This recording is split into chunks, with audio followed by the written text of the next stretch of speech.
All right, gentlemen, I apologize for the delay, but here we go. Chainmail, play by post, scenario,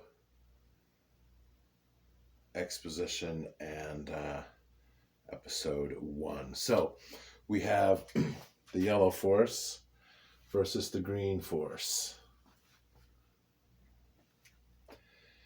We're going to be experimenting with two different things.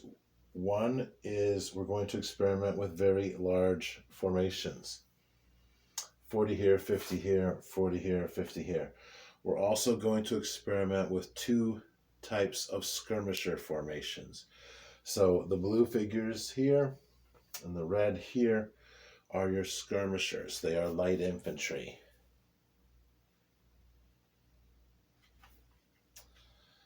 There are 36 of the blue, 36 of the red.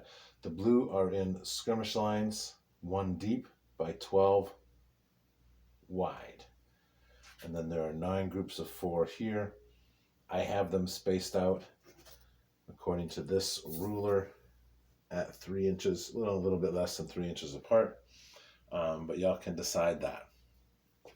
For the green force, we have, 3, 4, 5, 6, 7, 8. We have 16 light infantry here. These are archers. We have 18 heavy cavalry. And I have a hero figure there, but you can move them around. This is 40 armored infantry. This has a superhero, but again, you can move him if you want to.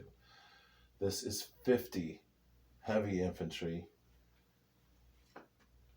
This is another 18 heavy cavalry. And then this is 24 light infantry archers. On the yellow side, here we have 18 light infantry archers, 20 medium cavalry, 40 armored infantry, 50 heavy infantry, 18 heavy cavalry, and 18 light infantry archers. So, what is happening? The green force is coming to the battlefield. It is morning, so we have plenty of time. The yellow force, however, because we're sort of going to sort of replicate Cannae here, the yellow force will be moving on to the table in the first turn. You can only move 4 units onto the table on the first turn. Yellow is going to go first. On subsequent turns, you can bring in whatever reinforcements you would like, but you can only bring 4 units. So the red will count as 1 unit. However, in battle, each of these will count as a separate unit. But because they're skirmishers, if you want to push them together into units of 8 or 10 or 9 or whatever you want, that's fine. Personally, I would prefer that you leave them in groups of 4 because I want to see how that works. But I'm going to let you play with it. Both sides have 2 heroes and a superhero. Level 4. This will count as 4 men. Superhero will count as 8. You can put them with any unit you want to. You can, for the yellow side, you can have the hero figures come in whenever you want, however you want to split up your forces. Now, the superhero will count as the primary army commander. They're going to have a leadership range of 12 inches. We're going to use this special ruler, so this is 12 inches here. So 12 inches from the unit that he's with would incorporate both of these as well as several of these 1, 2, 3, 4, 5 of those skirmish units. The heroes will also cause a leadership bonus. However, it will not stack. We're not gonna play with stacking right now.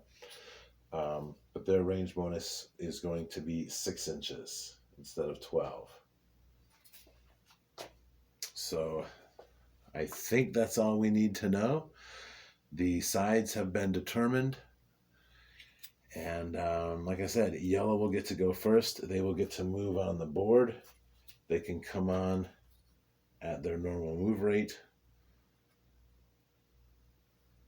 And we'll measure, so 9 inches. For instance, I believe the light. Let's look it up.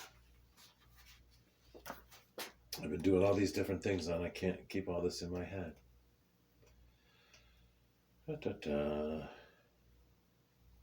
Lightfoot archers move at 9. So at the end of the first turn, they can be 9 inches from the table edge, which would be right there. Can you see that? Yes, absolutely. Right now, the way it's laid out, just so it can be fair for everyone, this is approximately 22 inches between the forces.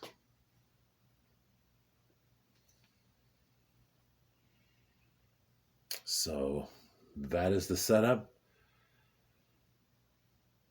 for our game. So let's have a good game, and we'll see what happens with turn 1.